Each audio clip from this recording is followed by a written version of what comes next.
ಶ್ರೀ ಗುರು ಬಸವಲಿಂಗಾಯ ನಮಃ.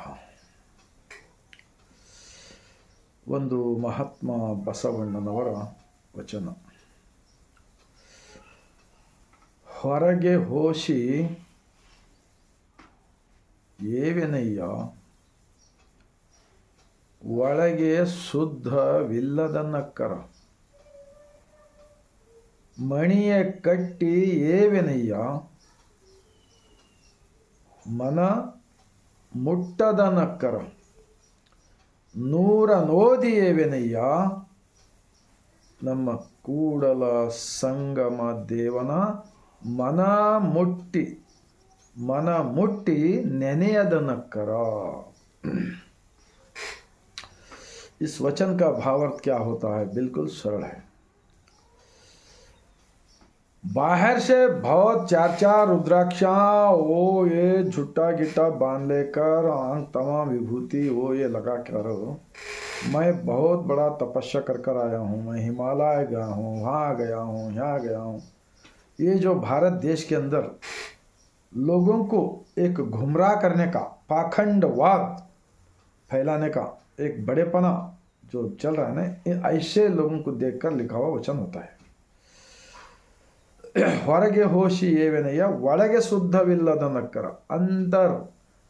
अंदर का मन साफ रख लेकर, मतलब किसी का भी बुरा सोचने का नहीं, बुरा बोलना नहीं, बुरा करना नहीं.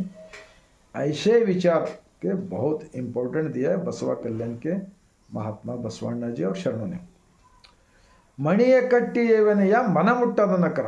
बहुत सारे रुद्राक्षा वो ये डाल लेकर, हाँ, मना मुट्टदनकर. मना बोले तो ये शरीर ही मंदिर है समझकर जिंदगी करे. सो बसवा कल्याण के 1,96,000 शरणों का इतिहास होता है. मन मुट्टी नेनेयदनक्कर. भगवान का दर्शन कहीं पर भी नहीं होता बाहर. चाहे हो गए तो इंसान से प्रेम से रहना, उनके साथ सच्चाई से जिंदगी करना, जिंदगी में झूठ बोलने का छोड़ देना पड़ेगा, ऐसा. तो ಮಣಿಯ ಕಟ್ಟಿಯವನೇ ಮನ ಮುಟ್ಟದನಕ. ನೂರ ನೋದಿಯೇವೆನಯ್ಯ, ನಮ್ಮ ಕೂಡಲ संगम देवना मन मुट्टी नहीं. बहुत सारे प्रवचन करते हैं, लेकिन अंदर आत्मा को भूलकर ये बाहर के मानव निर्मित भगवान की तारीफ करके लोगों को अज्ञानता में ढकलकर गुलाम बनाने का बहुत बड़ा षड्यंत्र चल रहा है इस भारत देश के अंदर. ऐसे 900 साल से चल रहा है, अभी भी चल रहा है. तो बसवಣ್ಣ जी का विचार क्या होता है? सिर्फ हमेशा के लिए अंतर का मन साफ रख लो. अरिवे गुरु समझो, कायकवे कैलाश समझो. ये शरीर ही मंदिर का इतिहास होता है.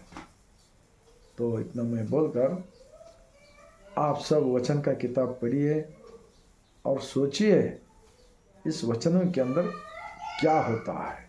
बस आप लोगों को मन को लगा तो 145 करोड़ भारतवासियों को ऐसा विचार पहुंचाने का काम कीजिए, आपको बहुत बड़ा पुण्य मिलेगा. बोलकर मैं इतना बोलते हुए बसवा कल्याण की जमीन से और एक बार मैं सर झुकाकर शरणु करता हूँ.